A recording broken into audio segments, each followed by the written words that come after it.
Welcome back, everybody. So I'm working on my next project, which is an articulated character. And I've done this many times at this point. She's going to end up being around this size, I think. This is a larger version, and it had problems that I didn't like. I don't like the mobile waist and the way it does her legs, so I'm redrawing. So that's where we're at. That's my inking part I'm doing right now. I've redrawn lightly over my sheet, and so you'll get to watch me work on the inking of that. All right, so I'm trying to eliminate the areas I found I didn't like when I put it together. And so that's what you're seeing here.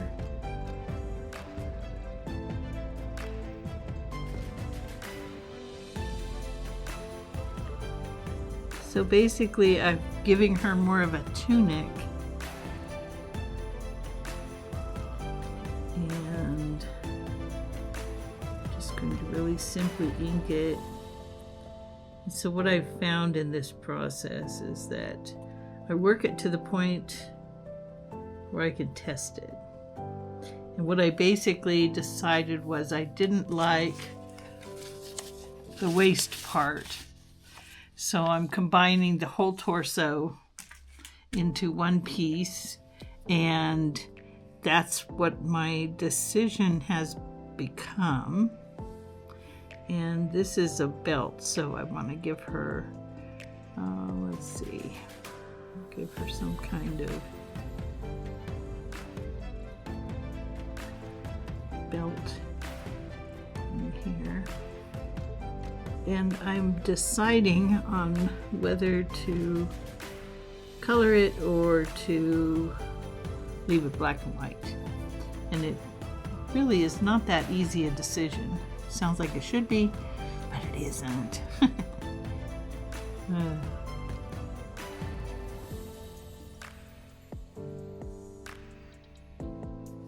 So this is Destine, and she is the main character in a novel called The Bug Mage.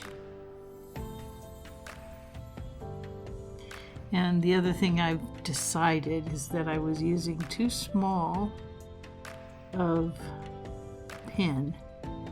So you see me using this big old honky pen.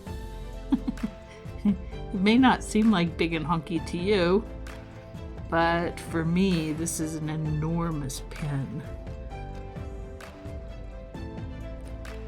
But I'm trying to work on that, which might seem like a strange problem to have, but I really like teeny tiny pens, and they work great. But sometimes I need to do a bigger pen, and so I'm just going for it.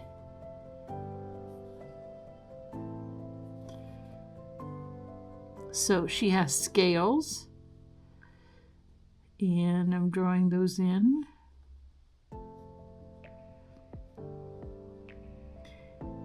She is a mare, which is what we call mermaids or Salic in our culture.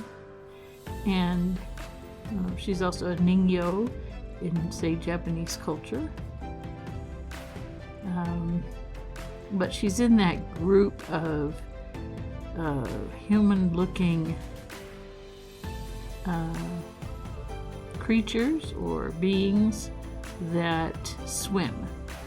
And I'm in a big swimming thing right now, so I like drawing, or I like swimming. I swim several days a week, so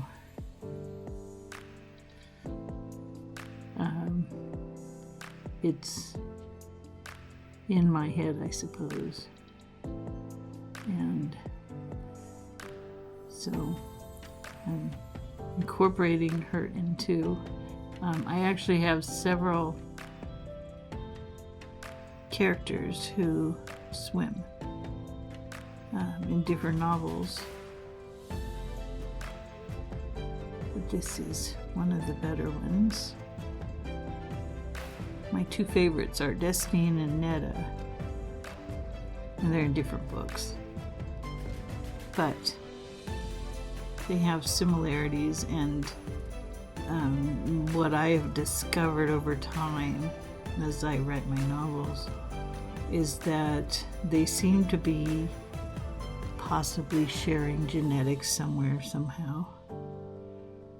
So I create one type of creature or being, and I like to reuse them in completely different ways.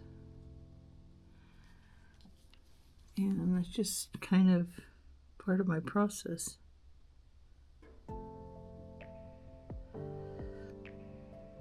They're not exactly the same, but they're similar.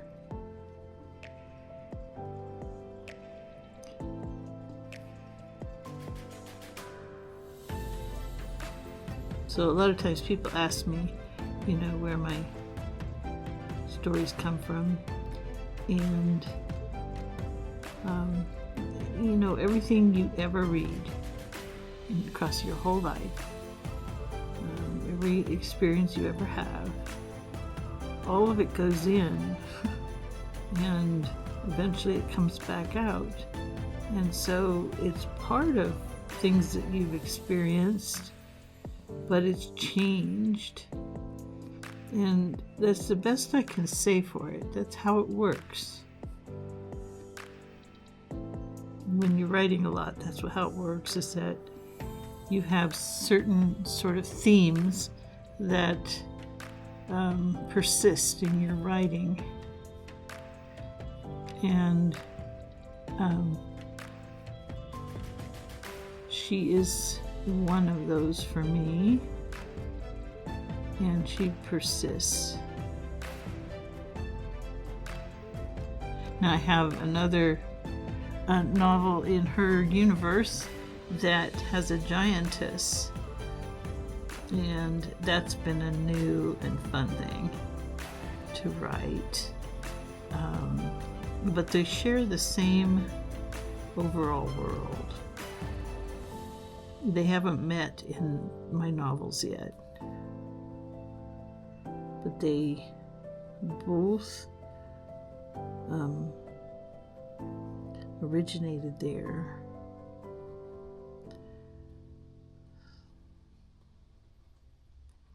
So my giantess doesn't swim. Well, she gets in trouble though.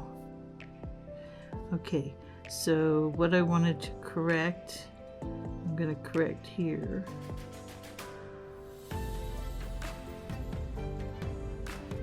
I'm going to take this line all the way out too. And what I'm correcting is how the arms attach to the torso, and I didn't care for what happened when I joined them up in real life. And so things look one way on the paper, and then they look a whole other way when you cut them out. So I found this process pretty tricky. Fun, but tricky. And so I decided to make an articulated character that can hang up, stay in a bookcase, or stand up in a bookcase. And so that's what I've been working on. So I'm going to draw my dots. My dots are where I actually make holes in the paper.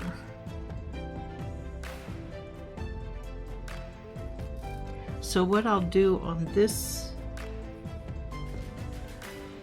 particular version, I'm going to detail it a little bit more. Just enough to really give me a good, strong experience of it. Then I'll cut it out and test it against what I already have. So as far as you're concerned, since we eliminated the belly puncture, we're going to go down to the hips, which are right here. And so the hips, if I put my old one over my new one, they're going to come down around here and around here. And that's where I put a hole in the paper. So I'm going to leave you for a minute and cut this out, and I'll be right back. Okay, so I'm back. And so what I've done is disarticulate this version, and I'm going to, these are little brads that I'm just going to poke little holes in this new version. And I'll attach your arm. Let's see if I can keep it up where you can see. So I'll attach the arm.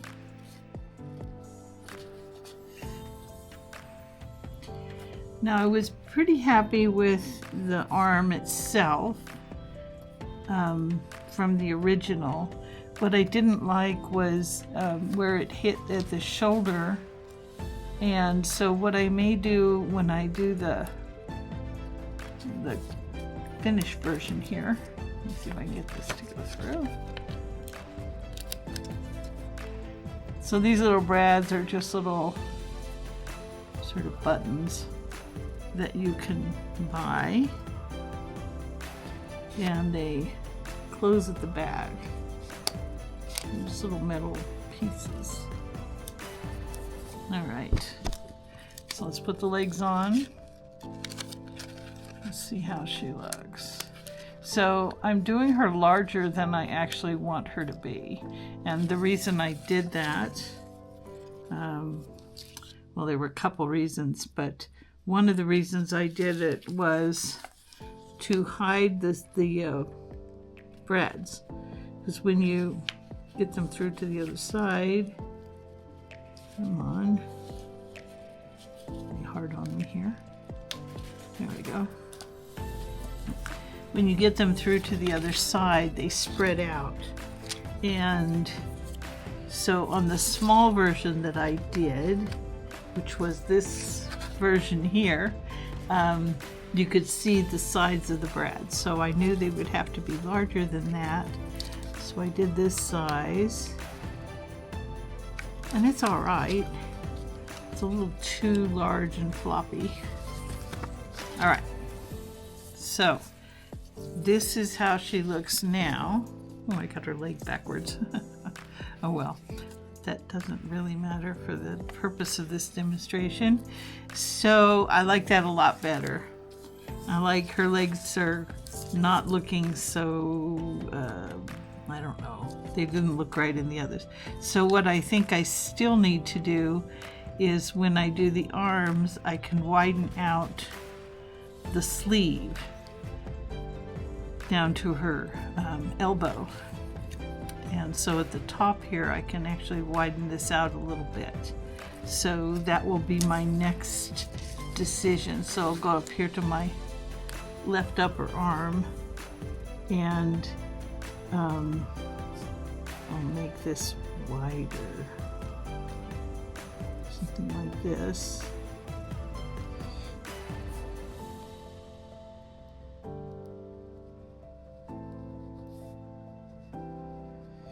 And then I'll test that out, because that was the only other part that bothered me. And the knees a little bit, but I think I can live with those. So I'm going to redraw her as a sheet, because it's actually the sheet that I'm working on. But you have to test it out and make sure it all works. And so I'll test the upper arms out. I'll redraw those and test them out on her again and make sure I've got lots of room that doesn't look funky. It's looking better now than it did before. So that's my next part. So I will redraw my sheet for you and let you see where it is then.